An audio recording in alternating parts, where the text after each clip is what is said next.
हमारी दशा ऐसी है जैसे कि कोई व्यक्ति प्लास्टिक का एक पौधा लाए और उसको रोज जल से सींचे, उसको खुले आंगन में रखे, उसको सूरज की सुबह की किरण के सामने लेके आए, उसमें खाद दे, उसमें बागुड़ लगाए ताकि कोई बाहर का जीव जंतु उसको नुकसान न पहुंचा पाए। पर वह जो प्लास्टिक का फूल का पौधा है, न वो मिटेगा और न ही वो कभी भी अंकुरित होगा।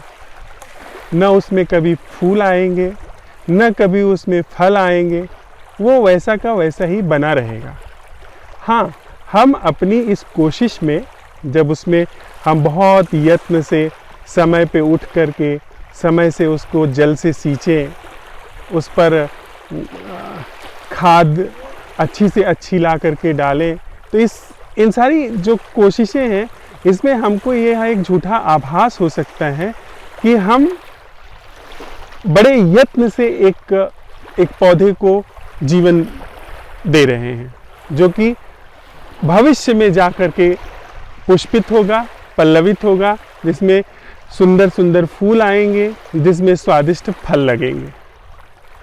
आप जानते हैं कि प्लास्टिक का पौधा कभी भी पुष्पित पल्लवित नहीं हो सकता है, क्योंकि उसमें जीवन की कोई संभावना ही नहीं है। वह मृत भी नहीं है, वह कृत्रिम है, वह बनावटी है। इसलिए न उसमें कभी जीवन था, न जीवन कभी भी प्रकट हो सकता है। हम अपने जीवन में चाहे जितना ध्यान साध लें, जब से पैदा हुए हैं और जब हमारा शरीर समाप्त होगा मृत्यु तक, हम विचारों को एकदम स्थिर रखें। हम जप के माध्यम से, तप के माध्यम से अपने वासनाओं पे, अपनी भावनाओं पे चाहे जितना नियंत्रण रख लें, चाहे जितना मौन साध लें, दिन रात हमें जो मौन की गहराई का पता होता रहे, दिन रात हमको एक विराट आकाश का पता होता रहे, एक विराट आयाम महसूस होता रहे। हम चाहे जितना कुंडलिनी साध लें, हम चाहे जितना अपनी मूलाधार में स्थित ऊर्जा को सहस्त्रार तक पहुंचाने का यत्न कर ले, हम चाहे जितना तृतीय नेत्र को खोलने के लिए उपाय कर ले, चाहे जितना हम शास्त्र पढ़ ले, चाहे जितना पूजा कर ले, चाहे जितना हम भाव विह्वल हो करके भक्ति कर ले, पूजन कर ले, अर्चन कर ले, हम चाहे जितनी ईमानदारी से अपने आराध्य को पुकार ले, चाहे जितने अनुशासन से, नियम से ध्यान की विधियों को नियमित रूप से साधते रहें, हम चाहे जो भी कुछ कर ले, हमारे जीवन में भी कभी भी सत्य का प्रवेश नहीं हो सकता है। ऐसा नहीं कि कोई सत्य को हमसे दुश्मनी है, सत्य हमसे कोई वैर रखता है, लेकिन हमारी बनावट के कारण ही हमारे जीवन में कभी भी सत्य के फूल नहीं खिल सकते। सत्य का कभी भी अंकुर फूट सकता है।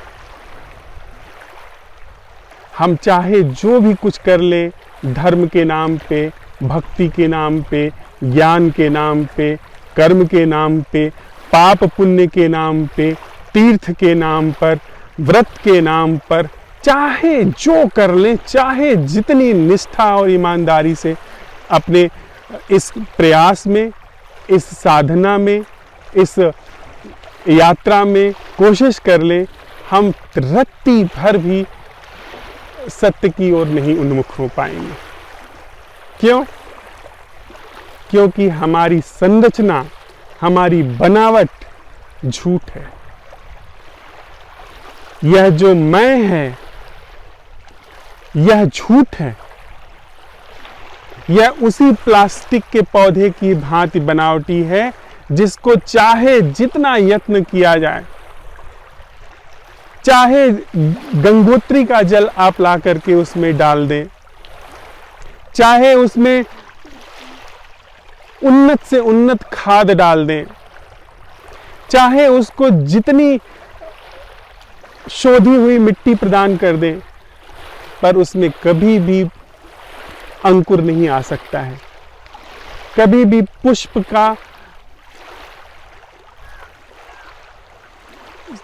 पुष्प के खिलने की संभावना प्रस्फुटित नहीं हो सकती है। सीधे से एक सीधे से वजह से कि वह उसमें प्राण नहीं है, वह जीवंत नहीं है, वह बनावटी है, वह कृत्रिम है। प्लास्टिक का पौधा जो है फिर भी वो किन्हीं अर्थों में अस्तित्व से जुड़ा हुआ है। कुछ अगर वैज्ञानिक शोध चले तो शायद वैज्ञानिक संभव हो पाएंगे कि प्लास्टिक के पौधे से वे फूल खिला दें, क्योंकि वैज्ञानिक सुनने में आया है कि ऐसे शोध तक पहुंचे हैं जहां पे वो पदार्थ के मूल स्वभाव तक पहुंच गए हैं, जो कि एक विद्युत जैसा है, जिससे पूरा चर अचर अस्तित्व निर्मित हुआ है। लेकिन यह मैं बंध्या है, यह मैं नपुंसक है। ये मैं की जो संस्था है यह ख्याल की संस्था है। इसमें कभी भी सत्य का उदय नहीं हो सकता।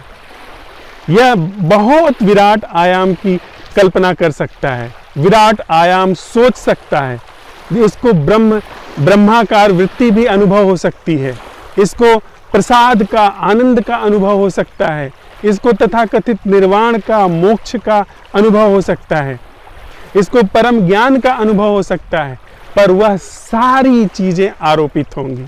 वह ऐसे ही होंगी जैसे कि प्लास्टिक के पौधे पर प्लास्टिक के फूल लगा दिए जाएं। सिर्फ प्लास्टिक के पौधे पे प्लास्टिक के फूल लग सकते हैं। प्लास्टिक के फूल सिर्फ प्लास्टिक के पौधे पर जस का तस बने रह सकते हैं। सच्चा फूल प्लास्टिक के पौधे पे एक दिन में मुरझा जाएगा। वह जहां से उसको तोड़ा गया है वहां से टूटते ही वह मुरझाने लगेगा। इसमें कुछ ऐसा नहीं है कि कोई किसी से उसमें वैर है। यह जो सनातन नियम है उसके प्रतिकूल है। यह मैं संस्था, यह जो अस्तित्व का परम नियम है उसके प्रतिकूल है। प्रतिकूल भी नहीं, यह उस परम जीवन के समक्ष एक झूठ है, एक आभास है, एक ख्याल है, एक कल्पना है जिसका कोई अस्तित्व नहीं है। यह संस्था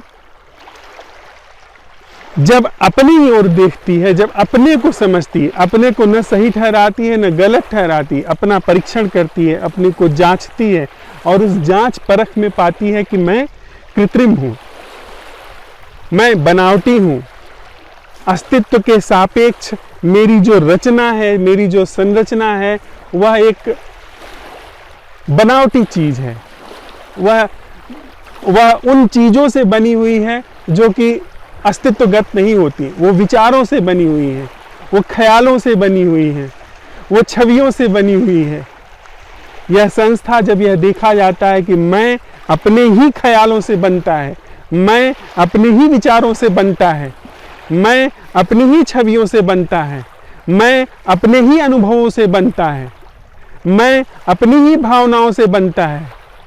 जब यह तथ्य देखा जाता है, यह झूठी संस्था, और इस संस्था में मात्र एक चीज अच्छी है, शुभ है कि यह संस्था अपनी सीमा को देख सकती है, अपनी सीमा को पहचान सकती है और अपनी सीमा को, अपनी प्रकृति को, अपनी रचना को जब ये पहचानती है, समझ लेती है और समझ करके यह अपने दायरे तक सीमित हो जाती है, यह ख्याल के दायरे तक सीमित हो जाती है। यह उन क्षेत्रों में तो काम करती है जो कि जीवन के लिए सहयोगी है।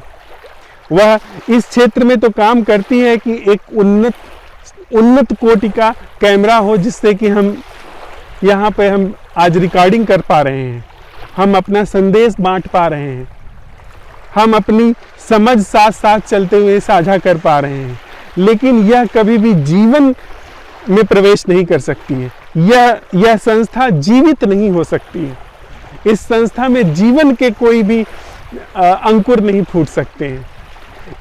इस संस्था में जो जीवंत संबंध है उसमें कभी भी प्रवेश नहीं हो सकता है। जब यह पूरी संरचना इस चीज़ को देख लेती है, इस चीज़ को समझ लेती है, तो यह संस्था अपने दायरे में रुक जाती है, सीमित हो जाती है। यह उस क्षेत्र में प्रवेश नहीं करती है जो जीवन का है, जो संबंध का है।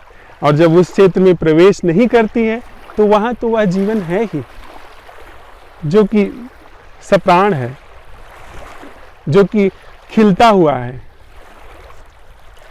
यह विराट सागर जैसी झील, ये सूर्य, ये बनावटी नहीं है। इनमें जो लहरें आ रही हैं, ये जो शुभ किरण यहाँ पे प्रकट हो रही है, ये बनावटी नहीं है। ये किसी के प्रयास से नहीं चल रही है। इसको कोई चलाने वाला मैं नहीं है और इसका कोई श्रेय लेने वाला मैं नहीं है। उसी तरीके से जब यह कृत्रिम संस्था हमारे जीवन में अपने दायरे में सीमित हो जाती है, तो अपने आप वह जीवन हमारे रूप में वहाँ पर है ही, जो कि सहज सृजनात्मक है, जो सहज प्रस्फुटित होता है, सहज खिलता है और सहज आनंदपूर्ण है, जो असीम है, जो अपरिमेय है। ये सागर सुदूर आकाश गंगाओं से जुड़ा हुआ है। ये सूरज की रोशनी न जाने कितने जीव जंतुओं को प्राण दे रही है। उसी तरीके से जब यह कृत्रिम संरचना जो एक अपने दायरे में ही घूम करके जीवित सा अपने को सिद्ध करती है, जीवित सा दिखाती है, वह संरचना अपने दायरे में सीमित हो जाती है। वहाँ पे वह जीवन तो सहज होता ही है, जो कि मैं से मुक्त है, जो कि सप्राण है, जो कि असीम है, जो कि सतत सृजनात्मक है, जो कि समय से परे है, जो कि सीमा से परे है, जो कि अखंड है, जो कि अटूट है। वह जीवन तो वहाँ पर है ही। तो साथ साथ चलते हुए हम लोगों ने यह अन्वेषण किया कि जब तक यह मैं संस्था कुछ है, जब तक इसे ठीक तरीके से समझ नहीं लिया जाता है, तब तक जप, तप, ध्यान, भक्ति, जितने भी उपाय किए जाएं उस सृजन के लिए, उस सृजनात्मक जीवन के लिए, वो सिर्फ इसी कृत्रिम संरचना मैं के चोचले हैं। और यह मैं कोई साधारण चीज नहीं है। इसने अपने को लाखों सालों में विकसित किया है, लाखों सालों में इसने अपने को शोधित किया है, और शोधित करके लाखों सालों के बाद अब यह इस रूप में भी है कि यह आपको ब्रह्म ज्ञान भी दे सकती है। यह आपको ब्रह्म ज्ञान का एहसास करा सकती है, आपको असीम होने का एहसास करा सकती है, आनंद पूर्ण होने का एहसास करा सकती है। लेकिन एहसास करने वाले की उपस्थिति के कारण ही यह झूठी है, यह कृत्रिम है, यह बनावटी है। तो साथ साथ हम जब समझते हैं कि ध्यान तभी शुरू होता है जब मैं को समझ लिया जाता है। ध्यान का हमारे जीवन में प्रवेश तब होता है, सृजन का प्रवेश तब होता है जब इस संस्था को समझ लिया जाता है, जो कि मैं है। बिना इस मैं की संस्था को समझे सारे किए गए हमारे अपने परम कल्याण के लिए किए गए उपाय सब व्यर्थ सिद्ध हो जाते हैं।